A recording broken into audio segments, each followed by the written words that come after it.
So in September of 2019, I began a 100 days of working out challenge. And this was around that time, I think day 10 of my working out challenge. And I was just so uncomfortable recording myself.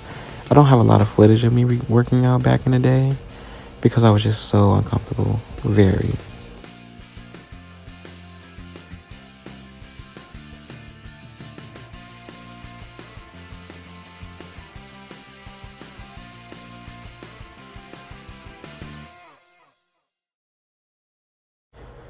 This pic here really started it all. This was what really got me opening my eyes.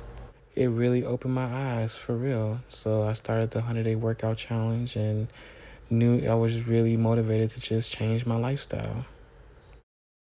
I remember even in the midst of the pandemic, even though I couldn't go to the gym anymore, I still found the way to, keep myself really active and moving.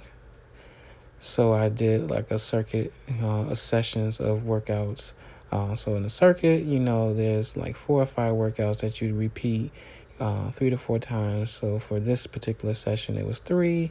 It was at home. It was in my living room, and I just pretty much grabbed whatever workout equipment I had, and I just went for it. I did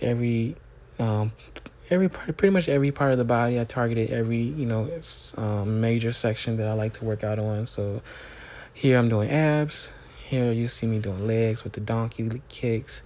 It's one of my favorite leg day workouts. So yeah, I still had to find ways to really do what I had to do to make sure I was on my mission to not look like that picture that I showed you anymore. And that picture really stuck with me. It stuck with me for everything, and it stuck with me to just make me be certain about what was at stake. Not that it was a big deal, but I wanted to do better for myself. And so I did what I had to do at home, even though I couldn't go to the gym anymore. Commonly when I do stuff at home, I like to do stuff in like 15, sometimes 10, and I like to repeat them in sets of like 3 or 4, so I can get like a very fulfilling workout, at least 30 minutes. So yeah, I didn't have the gym equipment, so I had to purchase a lot of things. It was like a shortage of equipment you can buy online, but I still managed to find some stuff. So here I had wires, so thank God. And I just used them as if I was, in the gym. I, did stuff with triceps, biceps, incline, decline. So I had to make sure, I got it in as best as I could. And like I said, do about 15 reps, and there you have it. Well, like I said, this has been many lessons, throughout this process. Again, like I said, the eating has been one big lesson within itself.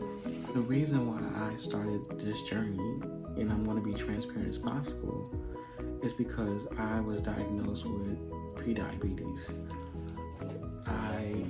Again, the chips, the juice, the bad eating, all that took a toll on me, and I became pre-diabetic. I think I got diagnosed with that around the springtime of 2018.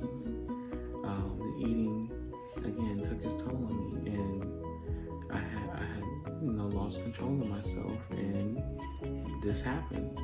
And at first I took the medication that they gave me, and I was just not having it. It made me want to shit. And I didn't like the way it made my stomach feel. I said, nope, I ain't taking this no more. My doctor was like, when I had my checkup 3 months later, my doctor was like, if you start taking your medication, it can help with, cleaning your system. It can help with weight loss. And when she said that, I suffered through the stomach pains that the pills gave me, because you had to eat it with a meal. And then, I'm already eating like these hefty meals, and then you want me to take the medication? Damn. Double homicide to my stomach. Plus, I was working out, I was drinking water, I wasn't eating fruits like that, I wasn't eating vegetables like that. I had veggies on my meals and my dinners that we prepared and stuff like that. But, you know, I was just taking the medication and doing it for a year. And now I think I am this close to being out the pre-diabetic state. I don't know my exact A1C number is, but it is right there where the pre-diabetic state is non-existent. And so then it's going to be the monitoring process just to make sure that I don't jump back into a deep pre-diabetic state. Yeah, that's the lesson. You know, I take my health very seriously, and I want to live a pretty lengthy life. I want to live until I like to say old and dusty.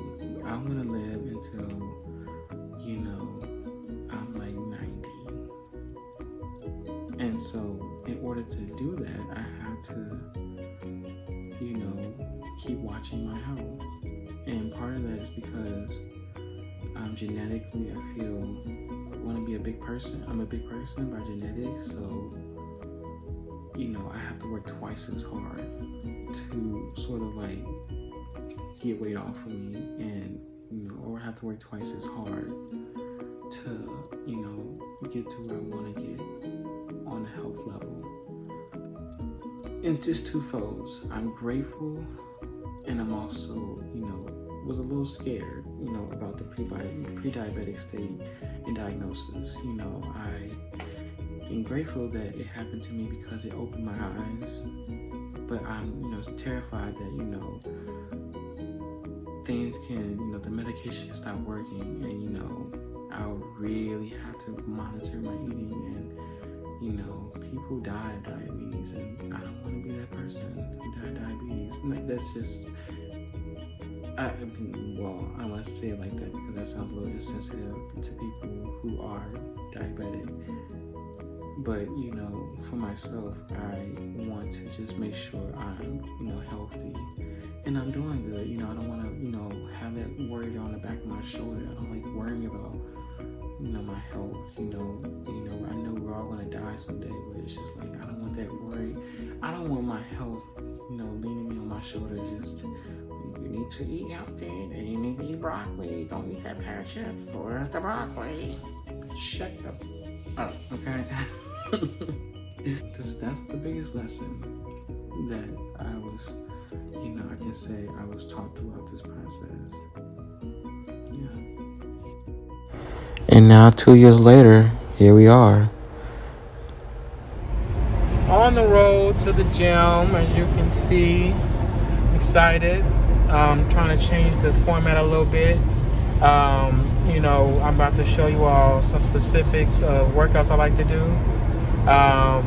You know, and this format is going to be a little bit different. So I'm going to actually just focus on specific, you know, element of the body that I like to focus on. So every specific workout I like to do. So, yeah, I hope you sit back and enjoy the show.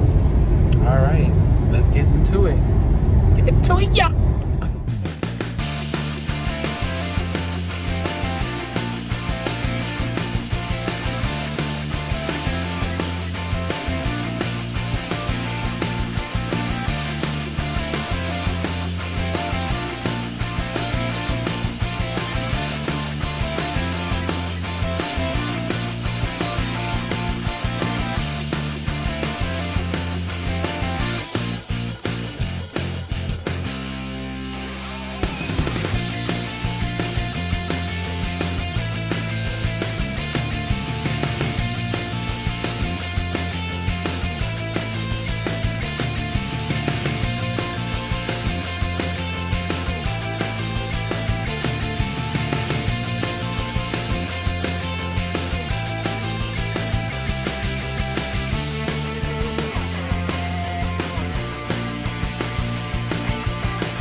You truly do have to trust the process. It's long, but it's rewarding at the end of the day, and it reflects in not just the scale, but the body transformation.